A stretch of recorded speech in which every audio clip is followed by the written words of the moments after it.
Okay. Hello, my name is Daniel Rossmiller, and today I will be presenting on the genetic diversity between populations of amphibian clarkii. The purpose of this study was to analyze the genetic diversity of amphibian clarkii from three different populations, two core and one edge. I analyzed the genetic diversity by comparing the expected heterozygosity versus the observed heterozygosity. And so I know these terms may be unfamiliar to you, so I'd like to take the next few moments to define them. So, a core population means a center of range where a dense population is found due to favorable environmental factors, so food, shelter, temperatures. And you typically have a larger population there. If you look at the figure on your right, it shows the density of amphibian clarkii in red. Within the circled area are the core populations, which are the Philippines and Indonesia. But outside that, you can see less density, especially up north near the edge population of Japan. So, edge population means the outskirts of range where a population becomes sparse due to fewer favorable environmental factors, and it is a typically smaller population. And so I'd like to take the next moment to define the difference between homozygous and heterozygous. Homozygous means an individual with the same two alleles for a gene or a location on a chromosome. So here in the Punnett square, it would be the two capital B's or the two lowercase b's. In this case, the individual has both dominant or recessive alleles. Heterozygous means an individual with two different alleles. So here would be a capital B and the lowercase b. This means that the individual has a mix of a dominant allele and a recessive allele. Now, allele doesn't necessarily mean one or two different forms of a gene. It can also mean a different sequence of DNA or locus, a specific point of DNA, and in this study, I was looking at a specific location, not necessarily a gene. And so you'll see the term SNP used later on in the presentation. So SNP or SNP stands for single nucleotide polymorphism. And so this study is looking at a single nucleotide change in the locus of the fish. And so heterozygosity is looking at the amount of genetic variability within a population. So expected heterozygosity, or HE, is a calculated measure of genetic variability in a population using the Hardy-Weinberg equation. And then observed heterozygosity, or HO, is the amount of genetic variability actually seen in a population. And these range from 0 to 0.5, with the higher numbers being more diverse. Now, typically, expected should equal observed. If it doesn't, then we know that something is happening in the population. And so that is why it is important to do studies like these. So, a little bit about the life of amphibian clarkii, also known as a yellowtail clownfish. The amphibian clarkii have two different stages. There's the metamorphosis stage, and this is the period where the larval fish may spend traveling to reefs and move further away from native areas using water currents. And then recruitment is the period the fish spend settling in their habitat and mating. Now, typically, amphibian clarkii occupy a large oceanic region and only move a few kilometers in their life, but may travel large distances during the larval stage. So, what are some of the causes of genetic variation that we might be considering as I looked at heterozygosity? So, population size.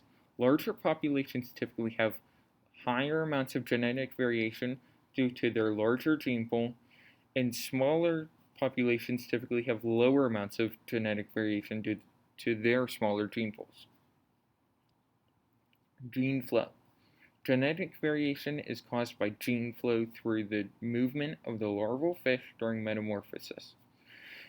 In this figure to the right is showing the gene flow between a core and edge population.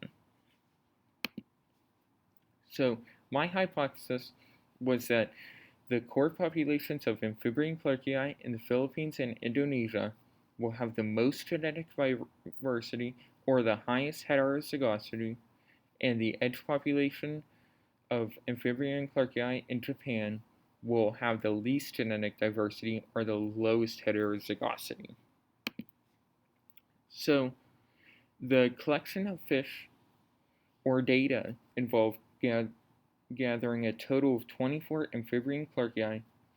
7 were from Indonesia, the core population, 10 from the Philippines, also another core population, and then 8 from Japan, the edge population.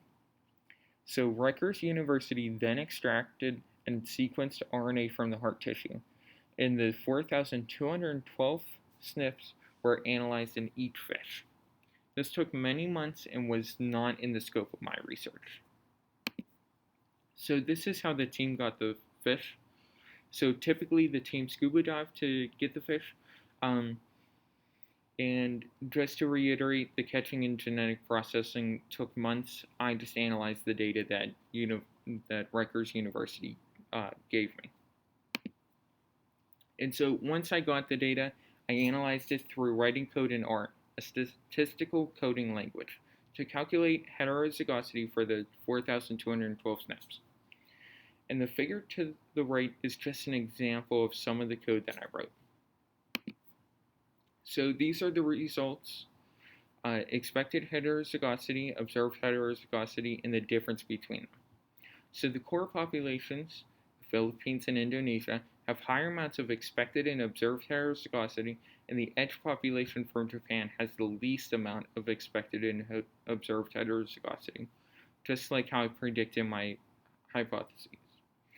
And as you remember from earlier, observed heterozygosity should be equal to expected, and since Japan has such a huge difference between them, we know that something is happening. So these are the graphs that I made through R. These are just to represent the data in the previous table, but with standard error. As you can see in both graphs, the core populations of the Philippines and Indonesia were more diverse or have higher heterozygosity than the edge population from Japan. So the results, and what do they mean? Both the expected and observed heterozygosity were more diverse than the edge population from Japan. This can be due to population size and or gene flow, as was discussed earlier. The second thing I learned from my data was that the edge population from Japan had the greatest difference between expected and observed heterozygosity, with observed being much higher than expected. This can be due to balancing selection, for example, a heterozygote advantage, the mixing of two previously isolated populations, or the recovery from a population bottleneck. But knowing what the cause was for the difference between them was out of the scope of my research. My conclusion is that my hypothesis was supported by the evidence. The core populations, Indonesia and the Philippines, had both higher genetic diversity or heterozygosity than the edge population from Japan. So I would like to give a special thanks to the following from Rutgers University. First, Renee Clark, who was my main mentor and is a PhD student in the Department of Evolution and Ecology in the Pinsky Lab at Rutgers University. The Pinsky Lab, they helped provide the data, and all others who collected or analyzed the samples on the project. And then I would also like to give a special thanks to my teachers and mentors at North Hills, Mrs. Laura Clark and Miss Jen DiPasquale.